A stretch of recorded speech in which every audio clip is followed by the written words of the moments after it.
अस्सलामु अलैकुम रहमतुल्लाहि व बरकातहू। Doctor Yasir Siddiq clinical nutritionist आपसे मुखातिब हूँ। हमारे मुख्तलिफ़ सिलसिले चल रहे हैं मुख्तलिफ़ अहम चीज़ों के बेनिफिट्स के हवाले से। उसी सिलसिले में हमने ज़ैतून, शहद और मुख्तलिफ़ चीज़ों के बारे में तफसीली डिस्कस किया। आज का हमारा मौजू इंतहाई अहम है और ये एप्पल साइडर विनेगर के हवाले से है। एप्पल साइडर विनेगर बुनियादी तौर पर सिरका सेब को कहा जाता है और सिरका की फ़जीलत हदीस के अंदर भी मौजूद है। सही मुस्लिम में रसूलुल्लाह सल्लल्लाहु अलैहि वसल्लम का फ़रमान है कि सिरका उम्दा सालन है, बेहतरीन सालनों में से एक सालन है। और इसी तरह आप सल्लल्लाहु अलैहि वसल्लम ने एक हदीस में ये भी फ़रमाया कि सिरका जब तुमने बनाना हो किसी भी चीज़ का, मुनक्के का या किसी भी चीज़ का जिनका सिरका बनता है, तो उसे मट्टी के बर्तन के अंदर बनाया करो। चमड़े के मशकीज़े में अगर ज़्यादा देर तक रखोगे तो वो फिर शराब बन जाएगी। तो सिरका के बहुत सारे बेनिफिट्स हैं। हमारे यहाँ आम तौर पर हमारे खानों में, हमारी मुख्तलिफ़ अशिया में जो सिरका इस्तेमाल किया जा रहा है, ये सिंथेटिक सिरका होता है। और एक बात जहन में रहे कि सिंथेटिक सिरका इंतहाई ख़तरनाक है क्योंकि वो केमिकलाइज्ड हो चुका होता है। और नेचुरल सिरका जो है, इसके बहुत बड़े बेनिफिट्स हैं। एप्पल साइडर विनेगर यानी सेब का सिरका अगर वो ऑर्गेनिक हो, जैसा कि मेरे सामने ऑर्गेनिक एप्पल साइडर विनेगर मौजूद है, तो ऑर्गेनिक एप्पल साइडर विनेगर के बहुत बड़े बेनिफिट्स इंसानियत के लिए मौजूद हैं। हमारे यहाँ क्योंकि हाइपरलिपिडीमिया, खून के अंदर चर्बी का बढ़ जाना ये आम है, तो सिरका सेब इसमें बड़ा बेनिफिशियल है। पेट के अंदर अंतड़ियों में कीड़े बन जाते हैं, वॉर्म्स बन जाते हैं, इनके लिए सिरका सेब बहुत बेनिफिट रखता है। इसी तरह ये एंटी फंगल भी है, बैक्टीरियाज़ को भी ख़त्म करता है। आपके जिस्म पर फंगल इन्फेक्शन हो गया, आप उस पर सिरका अगर पानी में मिलाकर लगाएं, बहुत फ़ायदा देगा। इसका इस्तेमाल करना भी आपको बहुत फ़ायदा देता है। तो सिरका सेब को हमें ज़रूर इख्तियार करना चाहिए। दिल की बीमारियां जिन लोगों में आम हो रही हों, मोटापा है, इसी तरह आपके जिस्म में ट्राइग्लिसराइड्स का बढ़ जाना, कोलेस्ट्रॉल का बढ़ जाना, VLDL या LDL का बढ़ जाना, यानी जो बुरी चर्बी है, बैड कोलेस्ट्रॉल है, उसके बेहतरीन हलों में से एक हल क्या है कि आप सिरका सेब का इस्तेमाल करें। सिरका सेब के मुख्तलिफ़ तरीक़ा इस्तेमाल हैं जो कि मैं आपको इंशाल्लाह आज बताऊंगा।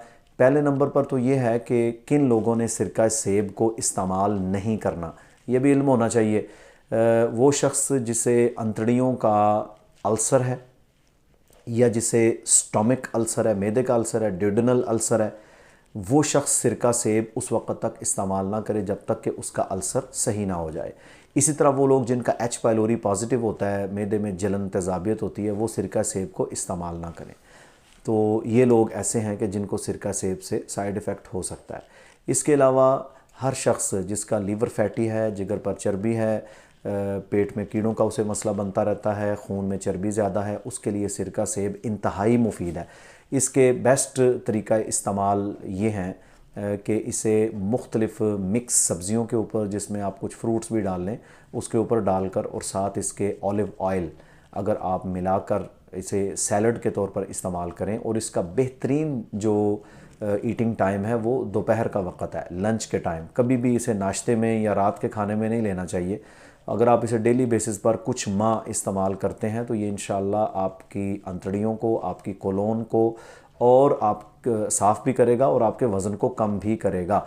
और कॉन्स्टिपेशन का कितना भी ख़तरनाक मर्ज़ क्यों ना हो, ये इंशाल्लाह उसके लिए बहुत फ़ायदा देगा। एक चीज़ होगी, खाली पेट यानी निहार मुँह सिरके को कभी भी इस्तेमाल नहीं करना चाहिए। सिरका के साथ कभी भी दूध का इस्तेमाल या डेयरी प्रोडक्ट्स का इस्तेमाल नहीं करना चाहिए। दूसरा तरीका इस्तेमाल इसका ये है कि आप रात सोने से आधा घंटा कबल 1 चम्मच सिरका सेब को नीम गर्म पानी में मिलाकर आप इस्तेमाल करें। ये बहुत फ़ायदेमंद है। ये आपकी जो है वेन्स को खोलेगा, आपकी चर्बी को कम करेगा, कोलेस्ट्रॉल को नीचे लेकर जाएगा। लेकिन इसके साथ एक काम आपने ज़रूर करना है कि आप सिरका सेब के साथ कभी भी रात को दूध नहीं पिएंगे, यानी दूध में और सिरका सेब में कम से कम 3 से 4 घंटे का फासला हो। तो एप्पल साइडर विनेगर को जैतून के साथ मिक्स करके चीज़ों में डालकर इस्तेमाल करने का बहुत फ़ायदा है। लेकिन सिरके को अगर शहद में मिला लिया जाए तो वो इंतहाई ख़तरनाक बन जाता है, ख़राब कर देता है उसे। तो सिरके को शहद के अंदर मिलाकर कभी भी इस्तेमाल नहीं करना चाहिए। ये एक सुन्नत अमल भी है और आज की जदीद मेडिकल साइंस में एप्पल साइडर विनेगर को इस्तेमाल करने का बहुत ज़्यादा बताया गया। हम एज ए न्यूट्रिशनिस्ट अल्हम्दुलिल्लाह इसे लोगों को रेकमेंड करते हैं। वो लोग जो मोटापे का शिकार हैं, जिनमें चर्बी ज़्यादा है, जिनको चेस्ट में पेन होती है, एंजाइना की सिचुएशन है, इस्केमिक कंडीशन है, हार्ट कमज़ोर हैं, तो उनके लिए सिरका सेब का इस्तेमाल बहुत बेनिफिशियल है। तो आप इसे मिक्स सैलड के ऊपर, मिक्स फ्रूट्स के ऊपर डालकर इस्तेमाल करें, लेकिन इसके साथ हमेशा olive oil, extra virgin olive oil का ज़रूर इस्तेमाल करें और रात सोने से पहले लें। और इसके करीब करीब आपने डेयरी प्रोडक्ट्स का इस्तेमाल नहीं करना। ये हमारा एक बेनिफिशियल लेक्चर था। इंशाअल्लाह इसके बाद अगले मुफीद तरीन लेक्चर के साथ डॉक्टर यासिर सिद्दीक़ आपके सामने दोबारा पेश होगा। उस वक़्त तक के लिए इजाज़त। अस्सलामु अलैकुम व रहमतुल्लाहि व बरकातुहू।